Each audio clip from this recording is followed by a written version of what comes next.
After 6 exhausting months working overseas, Ethan Maris couldn't wait to return to his peaceful neighborhood in Maplewood Estates. The moment he drove up the familiar road, a wave of nostalgia hit him. The same oak trees, the same white fences, the same quiet charm. But when his car stopped in front of his own property, something was wrong. The tall iron gate that marked his driveway now bore a gleaming silver padlock. A bright red HOA tag hung from it, stamped "Access Restricted until Compliance Restored." Ethan blinked, thinking it must be a mistake. His house stood beyond the gate, his home, and yet he couldn't open it. He called the HOA office immediately, but all he got was a voicemail. Office hours Monday to Friday, 9 a.m. to 3 p.m. It was Sunday night. Frustrated, he climbed over the side fence only to find new no trespassing boards nailed along the path. Every sign screamed that he was now an outsider in his own property. The next morning, Ethan stormed into the HOA building. Behind a glass desk sat Lydia Crane, the HOA president, a woman with sharp eyes and a colder smile. When Ethan demanded to know why he'd been locked out, Lydia calmly handed him a letter. "Your property is in violation," she said. "Unapproved exterior modifications and unpaid assessment fees." Ethan was stunned. He hadn't touched his property in months. Lydia claimed the HOA had acted in accordance with policy, and that entry was restricted until he settled the fines over $18,000. Ethan's voice shook with disbelief. He showed proof of fee payments and photos of his unaltered house before leaving for work abroad, but Lydia dismissed them. "You'll need to file an appeal," she said, "but that process takes weeks." Ethan walked out boiling with anger.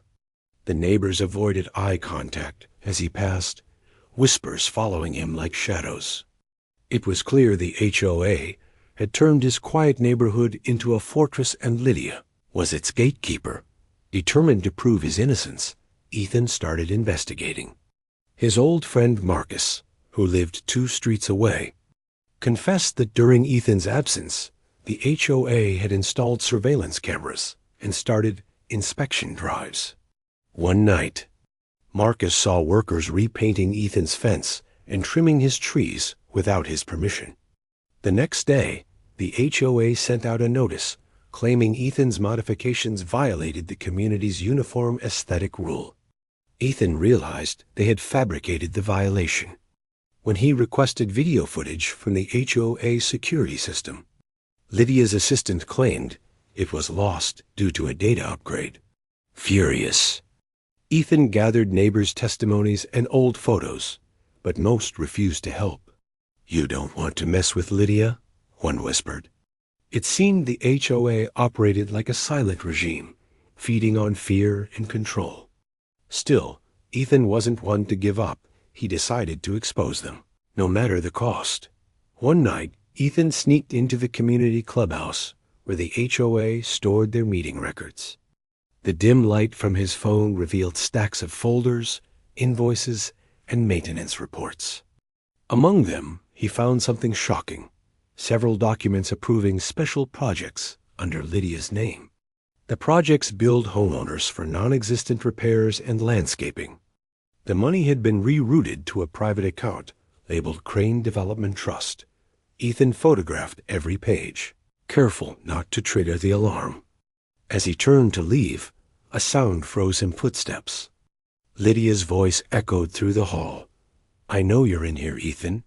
He slipped behind a cabinet, heart pounding. Lydia's heels clicked closer before she stopped at the record shelf, muttering, "You think you can outsmart me? We own this place." Once she left, Ethan escaped into the night, gripping his phone tightly. He finally had proof, but also knew Lydia wouldn't rest until she found out what he'd taken. The following morning, Ethan received a notice taped to his car windshield: trespassing and theft of HOA property. Legal action pending. His stomach sank. Lydia had moved first. Within hours, his social media filled with posts from fake accounts accusing him of vandalism, debt, and harassment. Even Marcus received a warning letter for associating with non-compliant residents. It was clear Lydia was using the HOA's resources to isolate Ethan completely. Desperate, he contacted a local journalist named Tara Lynn, who had covered HOA corruption before. Tara agreed to meet and review the documents. As they spoke, Tara's expression grew grim. "This is big," she said, "but we need concrete evidence tying her to the bank account." Together, they planned a sting operation to capture Lydia admitting her misuse of funds on record. But as Ethan prepared, a chilling thought crept into his mind. Lydia already knew he had the evidence. She was waiting. That evening, Ethan received a call from Lydia herself. "Let's talk privately," she said. "No lawyers. Just you and me." Against Tara's advice, he agreed, hoping to record her confession. They met at the gated community park under flickering lights. Lydia's tone was calm, almost friendly. "You've caused quite a storm," she said. "But I can make it disappear. Sign over property rights for redevelopment, and your fines vanish." Ethan laughed bitterly. "You're stealing from everyone," he said, activating the voice recorder in his pocket. Lydia smiled. "And you think that recording will save you?" Suddenly, headlights flared behind him. A black SUV pulled up, 2 men stepping out. Lydia's smirk widened. "You should have stayed overseas." Ethan tried to run, but the men grabbed him, tearing his phone away. The last thing he saw was Lydia crushing his phone beneath her heel, whispering, "Now no one will hear your side." 2 weeks later, Maplewood Estates was buzzing. The HOA announced that Lydia Crane had resigned due to personal reasons. New locks were placed, new board members appointed. Ethan's house stood silent behind the gate still locked. No one had seen him since the night of the meeting. Tara Lynn released a short article about an anonymous whistleblower exposing HOA fraud, but the piece was vague, missing names and proof. Late one night, Marcus received an envelope with no return address. Inside was a USB drive containing Lydia's voice confessing everything. The recording ended mid-sentence, followed by faint sounds of scuffling and a door slamming shut. The last clip showed Lydia whispering, "No one leaves Maplewood." The HOA office burned down a week later in what police called an electrical accident. But neighbors still claim that sometimes.